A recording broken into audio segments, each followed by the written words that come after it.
This model of a DAF XF105 tractor and extendable trailer is in the colours of Wulf, a company based in Hamburg in Germany. It comes in a standard WSI branded box and it's factory sealed. So without wasting any more time whatsoever, let's lift the lid and see what's inside.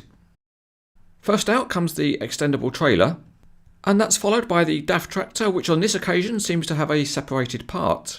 And it's the aerodynamic fairing from behind the cab. There are no other surprises in the box, just a small bag containing some deck posts which can be fitted. Okay, before progressing on, let's do a quick repair on the DAF.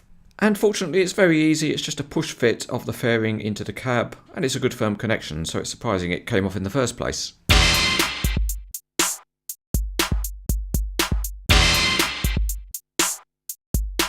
The WSI DAF chassis is very detailed with a nice gearbox and exhaust system, and a very good tread pattern on the tyres. The paintwork on the cab is excellent with great graphics and colour-coded door mirrors, and the lights are very convincing too.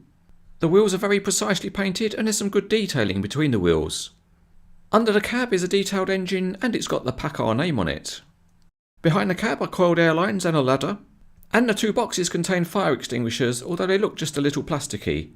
The real maker of the trailer isn't marked, but it looks like a Denison, and it's very nicely detailed underneath with excellent structure, plenty of hoses and nicely detailed axles. The wheels also look good with their smart paintwork.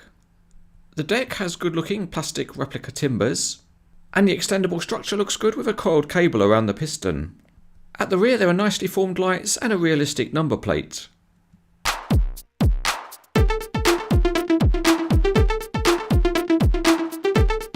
Let's take a look at a real extendable trailer, and this one was used to deliver reinforcement cages for diaphragm walling work.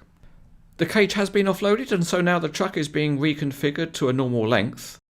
And the method being used here is the driver's got back in his cab, and with the brakes applied to the rear wheels he reverses to close up the trailer.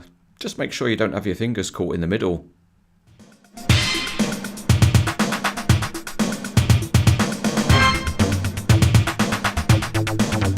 Jumping into the cab of the DAF, it rides along well enough, particularly if you've got some big fingers pushing it. And looking underneath, the rear wheels share a common axle and spin freely, and the steering is quite loose with a reasonable range of movement. Even though the steering is on the loose side, it stays steered, so even when you push it along it maintains the angle that you set it at. The DAF has got a tilting cab which lets you see the engine underneath, and it's a detailed engine well worth looking at. But there is one slight issue with it, which is that the cab is very heavy, so it tends to tilt forward, but you can adjust it so it's tilted and stays stable.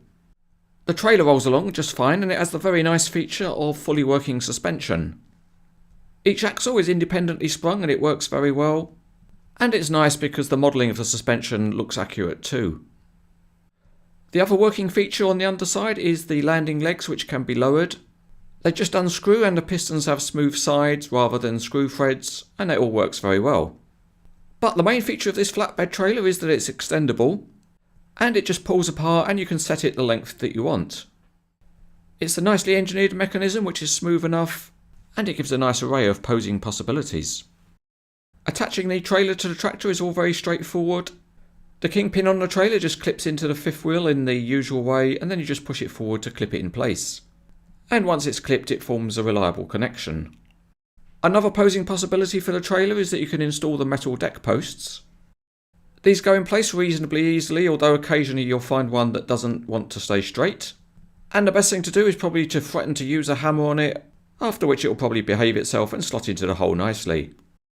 Once you've got the whole vehicle fully set up, you can then add any load that you want. So here we're adding some heavy steel beams. But as always it's nice to go large, so let's open up the trailer and put a bigger load on it. Once it's stretched out, we'll load up some even longer steel beams to get something that looks really interesting. And it's exciting to see something extended and long. But as always, the question is, will it fit in your model garage? So let's get the measuring tape out, and fully extended it's about 19 inches or 48 centimetres long, and the extension accounts for 6 inches or 15 centimetres. In summary, this is a very smart looking model from WSI. The Wulf colour scheme certainly looks nice, and the extendable deck is certainly an interesting feature. The model also has very good detailing, and overall it's highly recommended.